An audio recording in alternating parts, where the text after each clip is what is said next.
मैं हूं अमृत तिवारी। सुकमा से अहम खबर है, नक्सलियों ने एक शख्स की हत्या कर दी है। लाठी डंडों से पीट कर मौत के घाट उतार दिया। तोंदपल्ली के रहने वाले थे दूधी अर्जुन। एसपी किरण चौहान ने घटना की पुष्टि की है। पुलिस मामले की जांच में जुटी हुई है।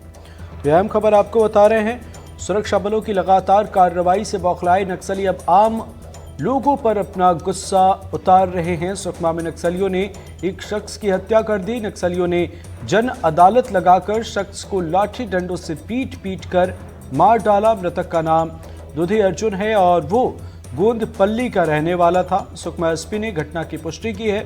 अब पुलिस मामले की जांच में जुट गई है। तो यह अहम खबर आपको बता रहे हैं। नक्सलियों ने शख्स की हत्या की है। लाठी डंडों से पीट कर शख्स की जान ले ली। गोंदपल्ली के रहने वाले दूधी अर्जुन की हत्या की गई है। मामले और घटना की पुष्टि एसपी किरण चौहान ने की है। फिलहाल इस घटना के बाद अब पुलिस मामले की जांच में जुट गई है। सुरक्षा बलों की लगातार कार्रवाई से नक्सली बौखलाए हैं और नक्सलियों का गुस्सा आम लोगों पर निकल रहा है। ऐसे में उन इलाकों के लिए ये एक अलर्ट की तरह है जो आज भी जो ग्रामीण इलाके हैं, जो नक्सली इलाकों में कुछ लोग हैं जो बस्ती के किनारे के गरीब तबके के लोगों को नक्सली बहलाते फुसलाते हैं, अपने खेमे में शामिल करते हैं, उनसे जानकारी जुटाते हैं या वक्त दर वक्त उनसे मदद मांगते हैं। वैसे लोगों के लिए ये एक अलार्म की तरह है। उन्हें नक्सलियों की मदद नहीं करनी चाहिए और प्रशासन के साथ मिलकर नक्सलियों के खात्मे में हिस्सा लेना चाहिए। नक्सलियों के खात्मे के लिए प्रशासन की तरफ से लगातार अभियान चलाए जा रहे हैं, एक्शन भी लिया जा रहा है और अभियान के तहत मुख्य धारा से जोड़ने की कोशिश भी की जा रही है। नक्सलियों की मदद करने वालों के साथ तो नक्सली ये सब चीज़ें कर ही रहे हैं और जो ये एक्शन है प्रशासन का, इससे बौखलाए नक्सली अब आम लोग जो उनकी मदद नहीं कर रहे हैं उनको भी अपना निशाना बना रहे हैं। सहयोगी सलीम शेख हमारे साथ जुड़ गए। सलीम, बताएं क्या है ये पूरा मामला?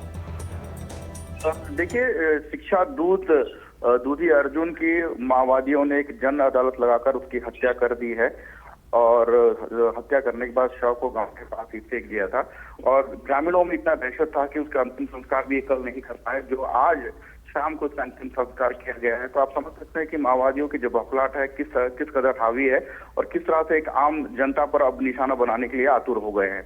लगातार बीते कुछ सालों में जिस तरह से कैंप की स्थापना की जा रही है नक्सल प्रभावित इलाकों में, उसके बाद माओवाद पर एक लगाम कसा गया था। माओवादियों का जो दायरा है वो घटा हुआ है, जिसके कारण नक्सली किसी बड़ी घटना को अंजाम देने के फिराक में नजर आ रहे हैं और कहीं ना कहीं इस तरह से घटनाओं को अंजाम देकर वे फिर से वापस अपना वर्चस्व बनाना चाहते हैं।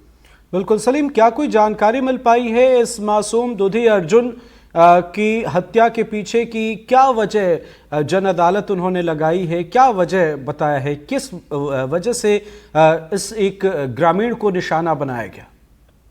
देखिए, माओवादियों को सीधा सा एक आरोप होता है कि पुलिस मुखबिर के आरोप इनकी हत्या की जाती है। माओवादी कभी भी किसी ग्रामीण की हत्या करते हैं तो सीधा तौर पर एक आरोप लगाते हैं कि वे पुलिस के साथ संपर्क में थे और गांव की जो सूचना है वो आदान प्रदान करते थे। लेकिन इतना कह देना कोई किसी हत्या का कारण नहीं हो सकता। लेकिन माओवादी जिस तरह से ग्रामीणों को अब निशाना बना रहे हैं कि आपको बता दूं, पीछे 15 अगस्त से कुछ दिनों पहले ही 2 स्कूली बच्चों को भी हत्या कर दिए थे। तो कहीं ना कहीं अब माओवादियों को जो नीति रही है, जो महिलाओं और बच्चों को लेकर जिस तरह से जो बड़ी बड़ी बातें कही जाती थी माओवादियों द्वारा, लेकिन अब कहीं ना कहीं बौखलाहट में ये अपनी नीतियों को भी पीछे छोड़ते हुए निश्चित तौर पर सलीम, बौखलाए नक्सली अब आम लोगों को टारगेट करके अपने डर को जो है वो छुपाने की कोशिश कर रहे हैं, लोगों के बीच दहशत की स्थिति लाने की कोशिश कर रहे हैं। पर एक्शन जो लिए जा रहे हैं प्रशासन की तरफ से, वहीं इसका